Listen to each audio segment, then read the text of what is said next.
अस्सलामुअलैकुम नाज़रीन। पिछली किस्त के इख्तिताम पर तौरान अल्प तोगाई और जमवा को सिराय से फ़रार करवा रहा था, जबकि उस्मान और उसके सिपाही सिराय के बाहर इंतज़ार कर रहे थे। तौरान अल्प एक खुफिया दरवाज़ा खोलने की कोशिश में लगा हुआ था।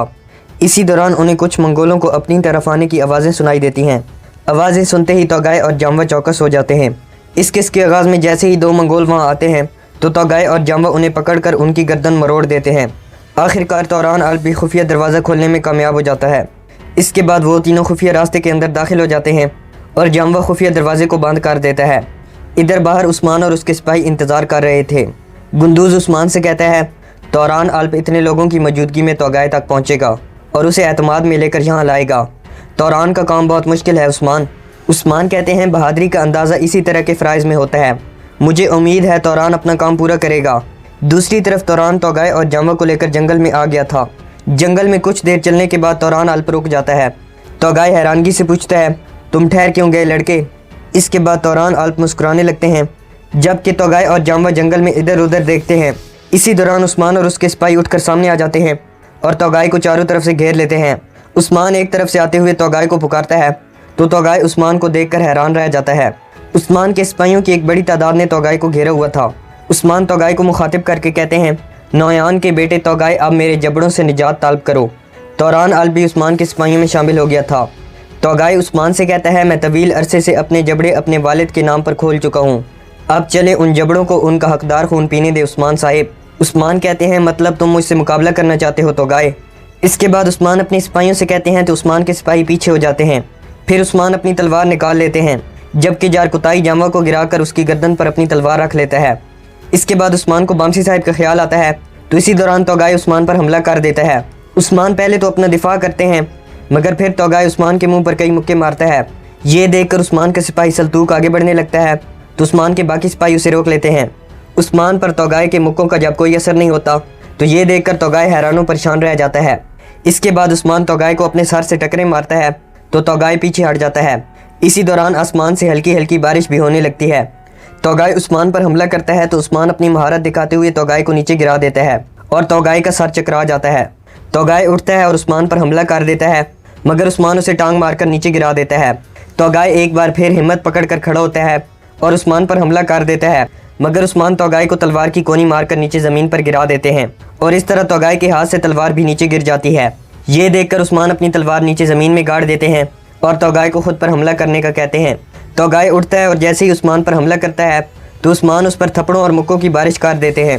उस्मान जैसे ही अपनी तलवार उठाने लगते हैं तो तोगाई नीचे से दरख्तों के पत्थर उठाकर उस्मान के मुंह पर फेंकता है और फिर नीचे से अपनी तलवार उठाकर उस्मान पर हमला करने लगता है। ये देखकर बोरान अपना तीर चलाने की कोशिश करता है तो गुक्तोक बोरान को ऐसा करने से रोक लेता है।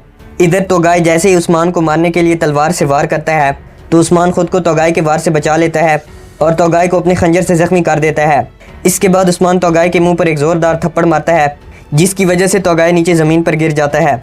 इसके बाद उस्मान अपनी तलवार उठाते हैं और तोगाई के पास आकर खड़े हो जाते हैं। उस्मान तोगाई को मारने के लिए अपनी तलवार बुलंद करते हैं, मगर फिर उस्मान तोगाई को नहीं मारते और तलवार को तोगाई के साथ ज़मीन में गाड़ देते हैं। ये देखकर तोगाई काफ़ी सहम जाता है। उस्मान कहते हैं असल भेड़िया नस्ली भेड़िया होता है और तुम्हारे जबड़े नीले भेड़िया का कुछ नहीं बिगाड़ सकते। उस्मान अपने दोनों हाथ फैलाते हुए कहते हैं तोगाई की मौत सारे जहान के लिए इबरत का सामान बनेगी। उस्मान अपनी मुट्ठी ज़ोर से बंद करते हैं और कहते हैं अब इंतकाम का वक्त है। अगले सीन में उस्मान और उसके सिपाही तोगाई और जमवा को कैदी बनाकर सोगोत में पहुंच जाते हैं। सोगोत के लोग जैसे ही तोगाई और जमवा को देखते हैं तो वो उन पर झपट पड़ते हैं और उन्हें कातिल कातिल पुकारना शुरू कर देते हैं। सोगोत के लोग इंतहाई गुस्से में तोगाई और जमवा पर मुख्तलिफ चीज़ें फेंकते हैं और उन्हें हर तरह से अजियत देने की कोशिश करते हैं। उस्मान के सिपाही सोगोत के लोगों को कंट्रोल करने की कोशिश कर रहे थे, मगर सोगोत के लोग सिपाहियों के काबू में नहीं आते और वो तोगाई और जमवा पर अपने मुक्कों और लातों से हमला कर देते हैं और उन्हें अच्छी खासी लान तान करते हैं। ये देखकर उस्मान अपना हाथ बुलंद करते हैं तो तमाम लोग पीछे हट जाते हैं। उस्मान अपने घोड़े से नीचे आ जाते हैं और फिर एक बरामदे के नीचे आकर खड़े हो जाते हैं। गुक्तोग और बोरान तोगाई और जमवा को भी पकड़कर उस्मान के पास लाते हैं। इसके बाद गुक्तोग और बोरान जैसे ही उन्हें घुटनों के बल बिठाने लगते हैं तो उस्मान उन्हें हाथ के इशारे से मना कर देते हैं। इसके बाद गुक्तोग और बोरान उस्मान के पीछे आकर खड़े हो जाते हैं। तोगाई की मौत का मंजर देखने के लिए सोगोत में एक बड़ा मजमा लग चुका था। उस्मान तोगाई के पास आते हैं और कहते हैं हमारे इतने सिपाहियों और सरदारों को हर तरफ फितना फैलाकर और अपनी चालों से तुमने उन्हें शहीद किया तोगाई। उस्मान तोगाई के गिर चक्कर लगाते हुए कहते हैं तुमने हमारे खाने पर और हमारी रवायात पर हमला किया और तुम्हारे हाथ हमारे सिपाहियों के खून से रंगे हैं। उस्मान शेख अदबाली से पूछते हैं, ऐसे शख्स के बारे में हमारा दीन क्या हुक्म देता है शेख मोहतरम? शेख अदबाली कहते हैं, जैसा कि अल्लाह ताला ने सूरतुल बकरा में हुक्म फरमाया, ए अकल रखने वालों, तुम्हारे लिए कसास में ज़िंदगी का सामान है, उम्मीद है कि तुम इसकी खिलाफ वर्जी से बचोगे। उस्मान कुरान पाक की आयत सुनकर तौगाय से कहते हैं, क्या तुम अपनी मौत से पहले कुछ कहना चाहते हो? तौगाय उस्मान की तरफ देखता है और फिर अपने घुटनों के बल बैठ जाता है। तौगाय कहता है, मैं इस सरजमीन में इसलिए आया था ताकि वो काम जो मेरे वालिद नौयान अधूरा छोड़ गए थे उसे मैं मुकम्मल कर सकूं। मैं तुम लोगों का खात्मा करना चाहता था मगर मैं ऐसा नहीं कर सका और अब मैं गोकबोरों के सामने घुटनों के बल खड़ा हूँ। तौगाय कहता है, मैं तुमसे माफ़ी नहीं मांगूंगा उस्मान, और उसकी वजह हमारी मुकद्दस रूहें और उनकी ताकत हैं। तौगाय उस्मान से कहता है, जब मैं तुमसे पहली बार मिला था तो तुमने कहा था मैं तुम्हारे इस नीले आसमान के नीचे टुकड़े टुकड़े कर दूंगा। अपना वादा पूरा करो गोकबोरो। तुमने गेहातू के शिकारी कुत्ते कारशमन तौगाय को शिकस्त दे दी। तौगाय कहता है, तुमने अपने दांत और अपने गिरोह से वफादारी की वजह से मुझे शिकस्त दी, इसीलिए अब खुदा के पहाड़ के इंसाफ को पूरा करो।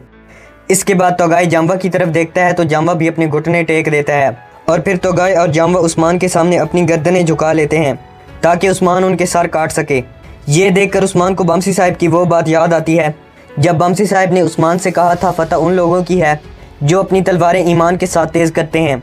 उस्मान भी बमसी साहिब के साथ कंधे से कंधा मिलाकर कहते हैं, फतह उन्हीं की है जो कंधे से कंधा मिलाकर एक रास्ते पर चलते हैं। उस्मान को जब ये ख्याल आता है तो उस्मान अपनी तलवार उठा लेते हैं। इसके बाद उस्मान जैसे ही तलवार को मियान से निकालने लगते हैं तो जारकुताई उस्मान को आवाज़ लगाकर रोक लेता है और फिर उस्मान के सामने आकर बमसी साहिब की तलवारें उस्मान को देते हुए कहता है, बमसी साहिब ने मुझे ये तलवारें सौंपी थीं। बमसी साहिब की तलवारें इसी लम्बे का इंतज़ार कर रही थीं। ये सुनकर तौगाय और जाम्बा दोनों बमसी साहिब की तलवारों को देखते हैं। उस्मान अपनी तलवार मियान में वापस रख लेते हैं और फिर बहरान आगे बढ़कर उस्मान से उनकी तलवार ले लेता है। उस्मान जारकुताई के पास आते हैं और जारकुताई से बमसी साहिब की तलवारें ले लेते हैं। इसके बाद उस्मान तौगाय और जाम्बा का सर उतारने के लिए तैयार हो जाते हैं। इसी लम्बे उस्मान को एक बार फिर बमसी साहिब की याद आती है और उस्मान बमसी साहिब की तलवारों को देखते हुए कहते हैं, आज के दिन मेरे दिल में लगी आग बुझ जाएगी। उस्मान बमसी साहिब की तलवारें घुमाते हुए कहते हैं, इन सांपों ने सोचा हम अपनी तकलीफ भुलाकर इन्हें छोड़ देंगे। इन लूमड़ों ने सोचा कि हम बदला लेने की कोशिश नहीं करेंगे। फिर उस्मान बमसी साहिब की दोनों तलवारें तेज़ी के साथ घुमाने लगते हैं और घूमते हुए एक ही वार से तौगाय और जाम्बा का सर उतार देते हैं। इस तरह तौगाय और जाम्बा का खात्मा हो जाता है। ये देखकर सब के चेहरों पर सुकून आ जाता है।